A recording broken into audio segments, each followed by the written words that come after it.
lost shrine is at the other end of this cave. And the Shadow Lord's castle lies just beyond. Let us make haste. Let's see. Kaine's been awake for 10 minutes. Skeletor just joined the party. I only have half the weapons in the game, and my side quest completion rate is at 51%. It is clearly time to end this.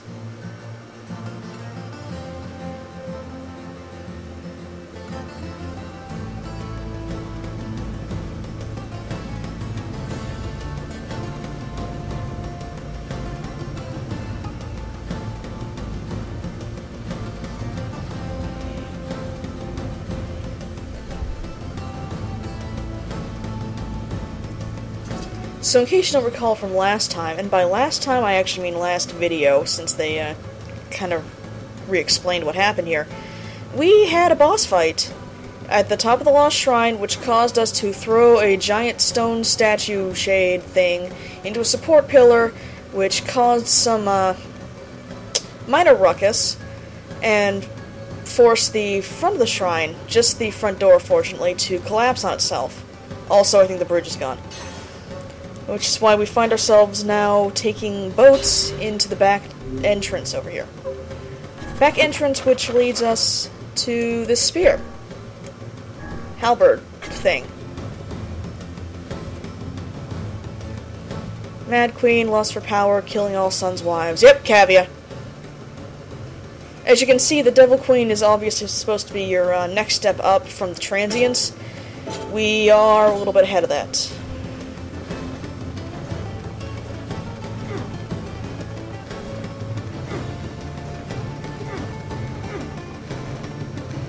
Little stupid thing. Kaine doesn't take ladders. Unfortunately, she still tries to. You can see her kind of flipping out down there. Fortunately, she'll just, teleport to the top. But if you're heading into the junk heap in particular, you can kind of see her freaking the hell out, while Emil just gently floats up after you. I'm amused by very simple things sometimes.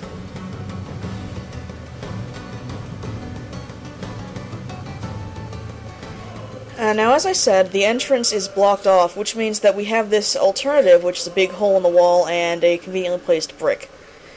This'll trip you up if you don't realize that there's a separate entrance from the big doors in the front, right there. You can kind of wind up accidentally getting lost and trapping yourself in the Lost Shrine if you come back here anytime the storyline doesn't dictate that you do. Why would you come back here? Shade fighting. There is one side quest where you need two, technically, where you need to come back here. Mostly item farming, probably. This is a good place to get machines. Simple, complex, and elaborate.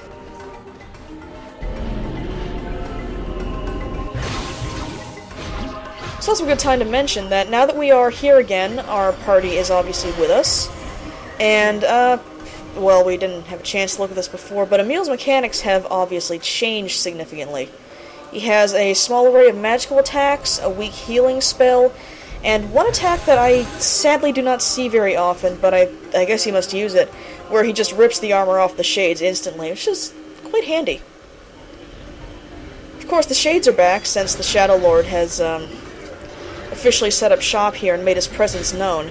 But the shades, I don't feel, are what's really guarding him all that well, obviously.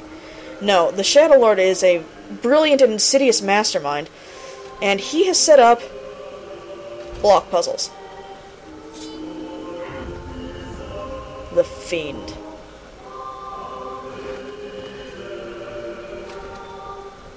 I'm gonna be honest here, not sure what the point is.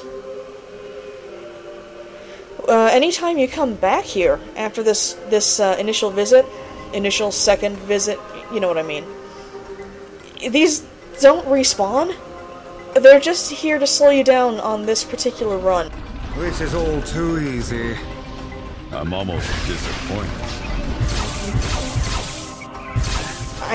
I guess once he realizes block puzzles don't work, it just doesn't bother setting them back up. Whatever. Anyway, the area is completely infested with shades. More so than it was the first time we're here. And they're all quite aggressive. Many of them wear armor. But a 3-man party and a Phoenix Spear means that they're really nothing. They are nothing before our might.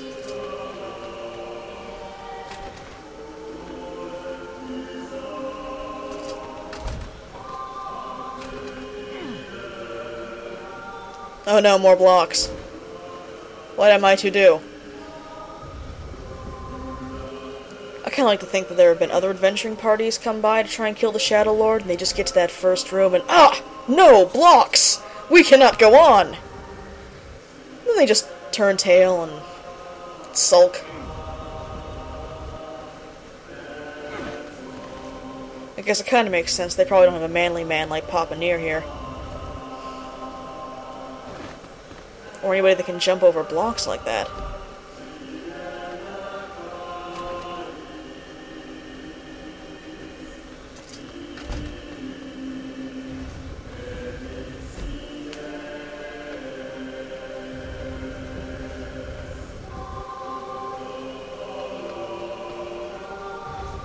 To be fair, these would be impossible if you couldn't jump over them.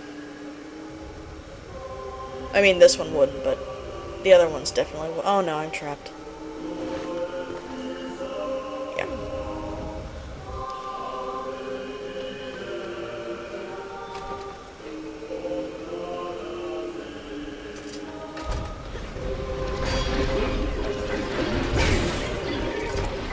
Now here you can see, which I'm obviously intentionally demonstrating, that the regular attack with the spear, very awkward. The game doesn't really have an auto-aiming system. You don't usually need one. To be perfectly honest, you don't usually need one.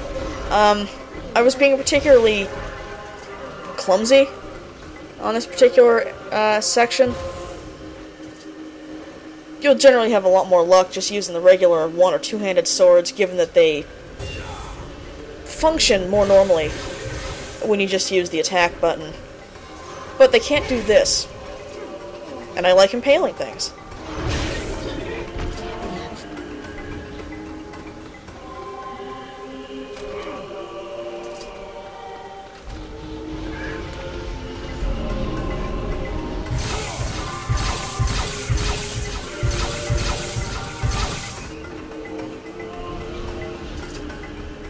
You're a little late, kinda.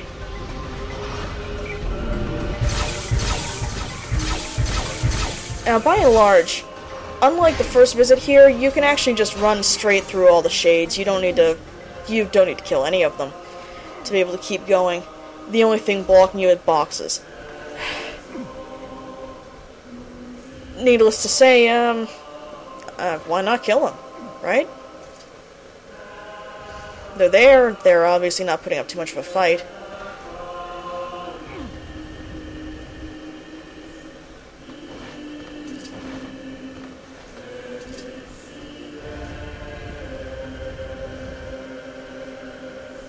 The ultimate box puzzle.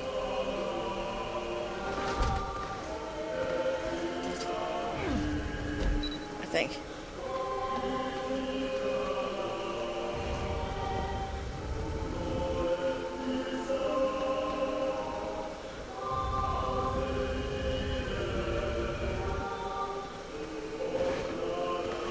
I wonder what those are made of. Crystal? Stained glass? Mystical, magical rock.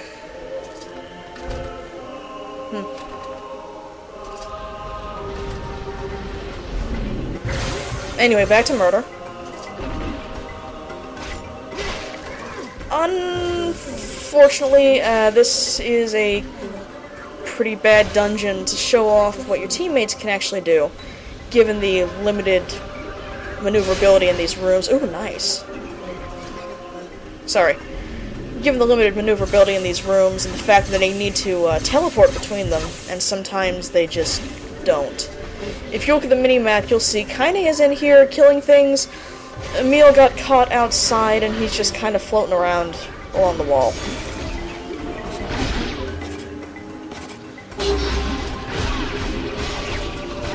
There we go. At some point I didn't so much get fed up with the spear as I did decide that spear charging through everything might be kinda boring to watch. And I've done it so many times myself that it gets a little repetitive for me. So, gave the Fang of the Twins a try. Which was poorly timed because this guy appears. And he is not well suited to be fought with a two-handed sword, the way I usually like fighting things.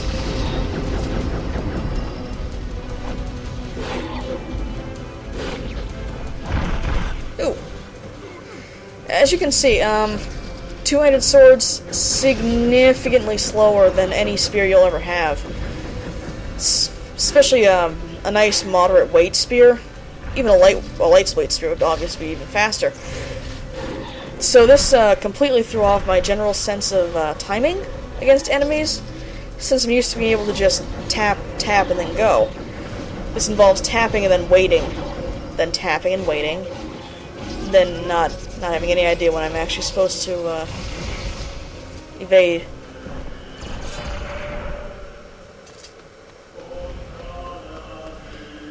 The path to the completely miscellaneous room in the back is open. It also has a box puzzle, and there's still no reason to go back there. Don't even bother, it's just an annoying box puzzle. And like 3 herbs.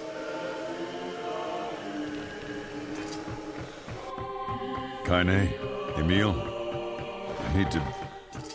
I want you to... Look, I'm sorry, alright?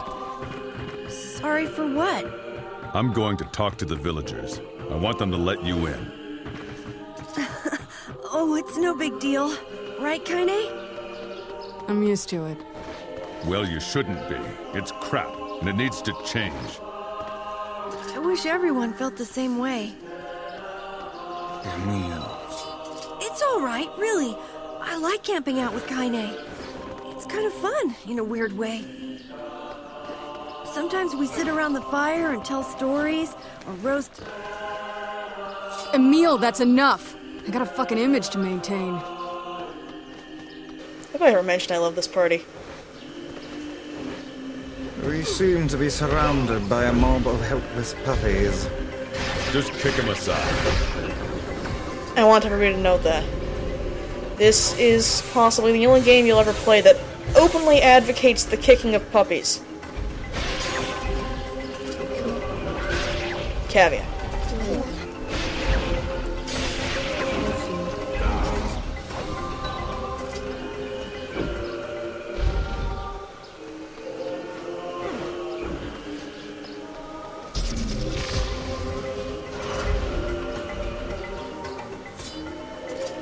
Anyway, now that we're alone, we can grab our weapon in peace.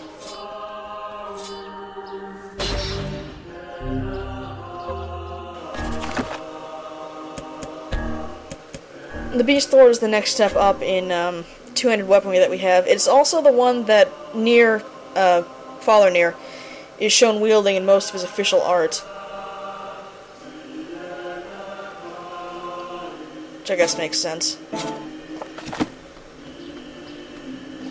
Divine right of the wielder and all that. I'm not entirely sure which one Brother has in most of his art. I think it's the Dragoon Lance, which we haven't seen and will not be seeing for a while. I guess he just seemed like more of a lance guy, and Papa Nier just seems more like a giant swords hitting things in the face guy. Finesse versus brutality? Eh.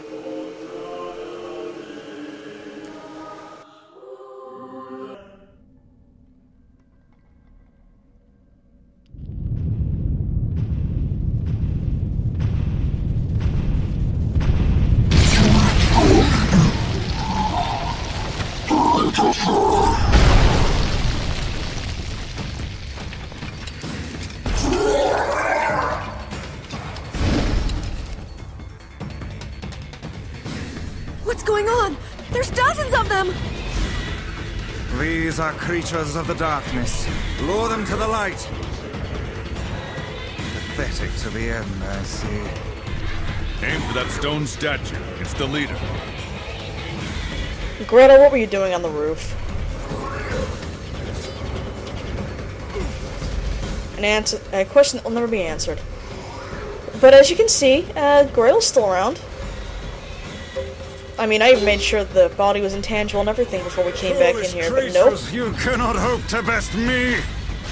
These little bastards just keep coming! These creatures cannot abide the sun! Lure them into the light! This is obviously some very good advice. The tiny little shades, as you can see, can't really stay in the sun for more than a couple seconds. So this first phase of the fight, well, you can basically just stand on the one side and dodge roll a bit, and they'll all kill themselves. Once they're all gone, Gretel finally gets involved himself.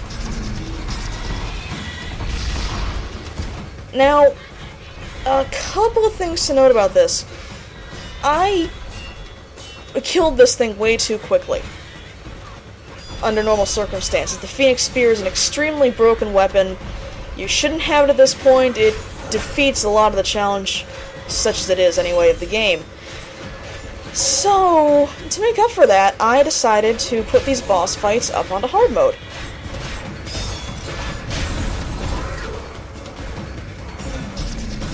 This is actually the only reason I'm even seeing Gretel do this body slam attack, because to be honest, I've always killed it too fast for it to even transition into it.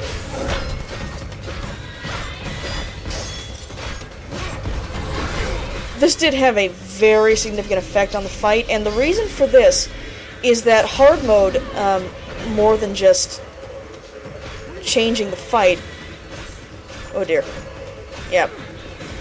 More than just changing the enemy statistics straight up to a hard mode set, has them level up with you.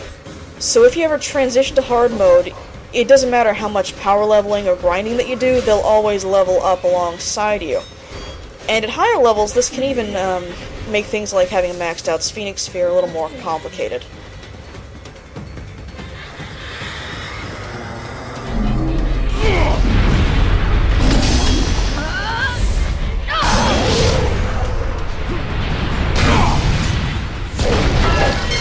You felled the beast.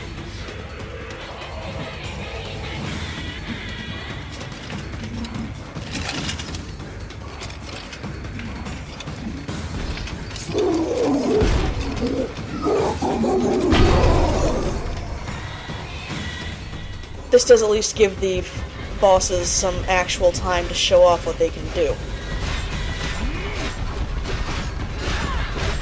Like Gretel, for instance, had that interesting body slam, belly flop kind of ability that I've personally not seen before.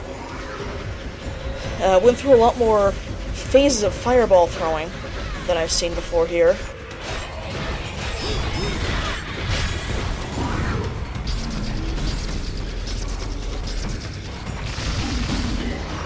This also actually gives your allies a chance to get in on the wailing here. And finisher gauges deplete significantly faster. But not fast enough.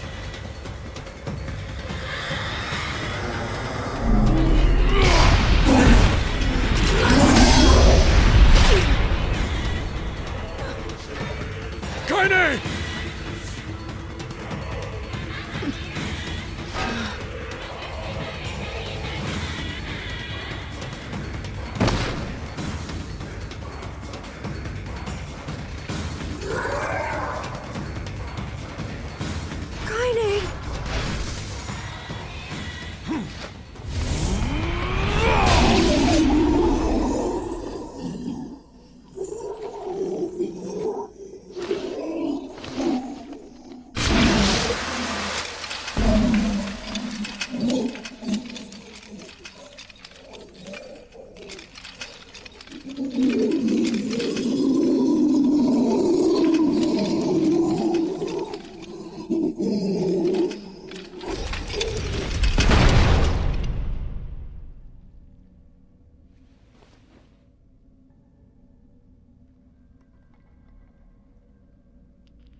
Kaine, are you all right?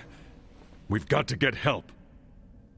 I fear there is little we can do. No! Kaine!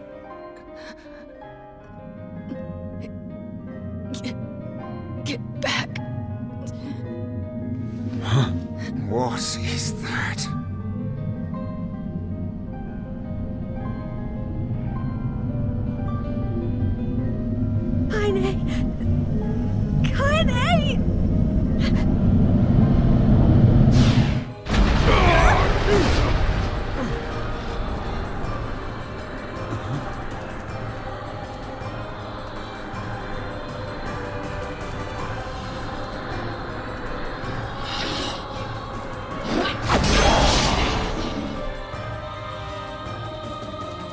Oh, fantastic. Look at Kaine's shade! We've no other choice. We must strike it down. Kaine! Please come back! You might have noticed right there that one hit brought up her finisher gauge, and and then one hit killed me. Again, this is on hard mode. On hard mode, you really have to concentrate on wailing on her as soon as her finisher gauge shows up to have a chance of finishing her off. Look at Kaine's shade! Gonna be honest, No this other choice. kinda We must came back to strike it bite me a couple down. times. Now, Kaine! Please come back! of note is that Kaine is a boss with a really weird finisher gauge. You saw that I hit her once. Stay your blade. Magic is required against this foe. No, it's not. No, it's not, Vice. Stop being dumb. I hit her once and her finisher gauge came up, but well, now it's not. The reason for this is that Kaine's finisher gauge Let's do it! is completely reliant on Emil. Let me prove it. Back from the underground research facility, the first thing that we were informed of is that you can get methods to control and cancel all forms of magic, including petrification and bestial transformation. That is what is happening right here. If we did not have Emil in the party, well, obviously we wouldn't have had Kaine to begin with, but if he were somehow incapacitated, if he were elsewhere, we would not be able to get a finisher gauge to come up. This is actually a really neat mechanic. I adore that particular part of this fight, since otherwise, well, how the hell else would you bring her back from a shade transformation, right? I mean, you can't just beat it out of her.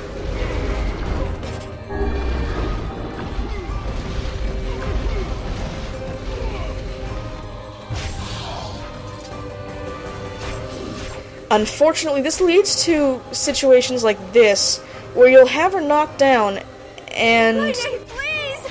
Come back to us! Oh god, you poor kid. And you'll have to wait for him to traverse the entirety of the battlefield to get there, and sometimes that's a little bit too far. And she winds up getting conscious again, and you can't kill her. A thing I'm noticing now that I have the luxury of being able to just watch this in quick succession instead of actually concentrating on the game is that her finisher gauge, as the fight goes on, takes more and more time to go down. We must use magic to keep Kaine from attacking. No, Vice. No, that is a lie. Anyway, this started off giving us only about half a second, but now we have enough time to finish this. Oh dear. Yep.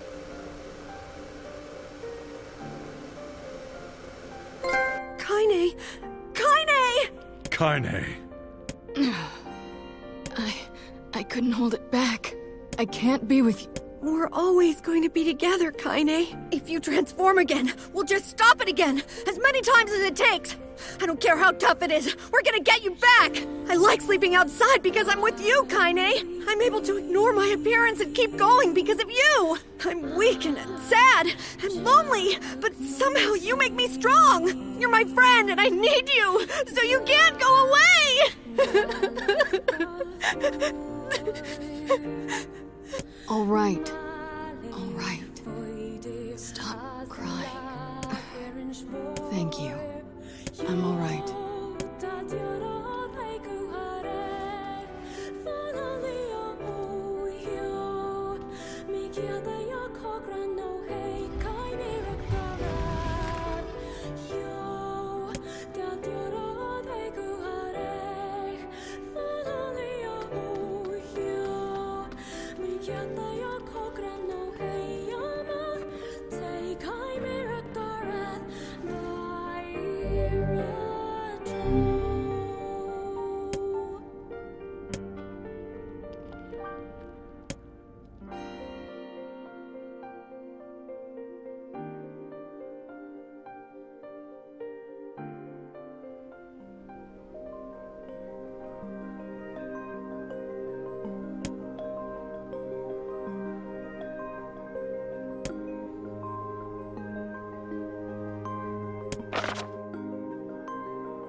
I appreciate Popola trying to be really methodical about this, then Nier just decides, if I murder everything, I'll probably find her.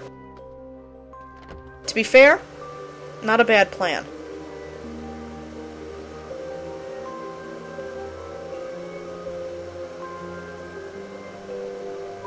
We're given an immediate choice to try the Forest of Myth of the Junk Heap. Head for the Junk Heap. That's right. The reason for this decision lies less in my love of the Junk Heap, and more that we need to go there as soon as possible to be able to open up the Two Brothers weaponry again. Without that, we can't upgrade our stuff, and, though upgrading our stuff is completely, redundant at this point, I like being able to do it anyway. Next time, obviously, we're doing, side quests.